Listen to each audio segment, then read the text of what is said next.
Good morning, good afternoon, good evening, good night, good day to you. Depending where you are in the world, I'm here in London. Sabbath blessings, one and all. It is after sunset Friday, which is preparation day in biblical terms. So we're in the Sabbath hours, the Sabbath blessings. We're doing the nighttime devotion from the devotional Christ Triumphant. The title today, God's view of a supposed small sin. Joshua 7 verse 13. There is an accursed thing in the midst of thee, O Israel. Thou canst not stand before thine enemies until ye take away the accursed thing from among you.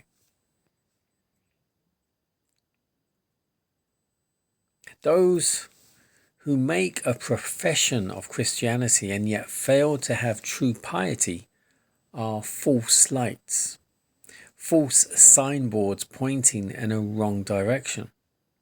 They fail to bring the principles of the truth they profess to believe into their life practices and begin and regard their sins and errors as trifling things. When Achan stole the golden wedge and the Babylonish garment, he also thought it was a trifling matter. Because of this one man's sin, the presence of the Lord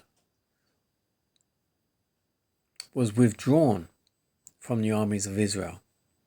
The Lord would not serve with their sins.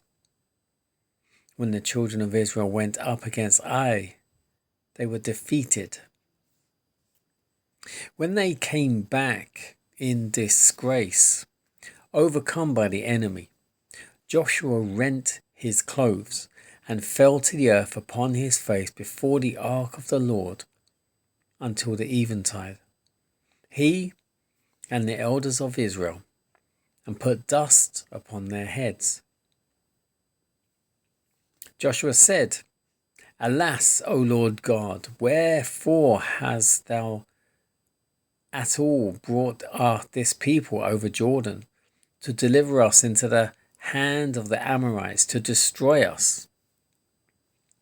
Would to God we had been content and dwelt on the other side of Jordan. O Lord, what shall I say when Israel turneth their backs before their enemies?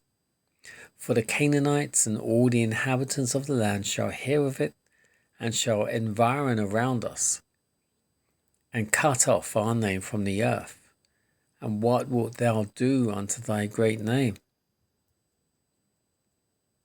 You can see by the prayer of Joshua, if you have spiritual discernment, that which was esteemed by Achan as a very little thing was the cause of great anguish and sorrow to the responsible men of Israel.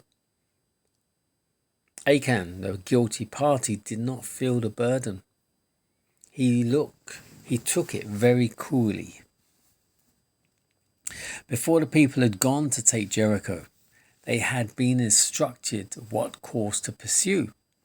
Joshua had said, the city shall be accursed, even it and all that are therein. Achan had heard all this charge, but he coveted the accursed thing of Jericho, appointed to destruction. He was even ready to steal the gold and the silver that were to be consecrated to God and put them into the treasury of his house. Hear the words from the lips of Jesus the Christ, who was enshrouded in the cloudy pillar. Neither will I be with you any more, except ye destroy the accursed from among you.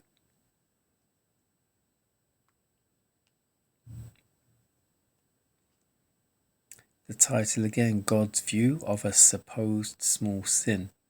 So this is referring to and as was explained. Achan stole a garment which was of Babylon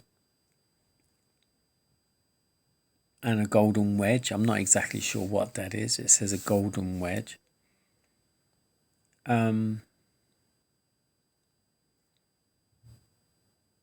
And because that is sinful, even though it was considered a small, trifling thing, it turns out that that one trifling sin caused the people of Israel to lose in a battle against Ai. And in losing the battle, they lost a lot of people because of this one little sin. And then Jesus says, "Neither will I be with you any more, except ye destroy the accursed from among you." You should not, cannot have anything in your home or about you. Firstly, that is stolen. Secondly, that is not of God. Something that would be, I don't know, it could be a CD or a piece of music or something, but it's that would be considered satanic. Now, for it to be considered satanic is not necessarily always going to be obvious, but you really have to be careful the kind of music you have in your house, your home, the kind of literature, anything and everything you have. You have to be very careful, because lots of the what would be considered not godly music, lots of it have curses and spells cast on them. And then every single copy that is done carries that same spell. That's with books, that's with music, that's with anything that is produced in great quantities. That's with anything that's produced, in fact. I hear stories of people that have gone to Egypt or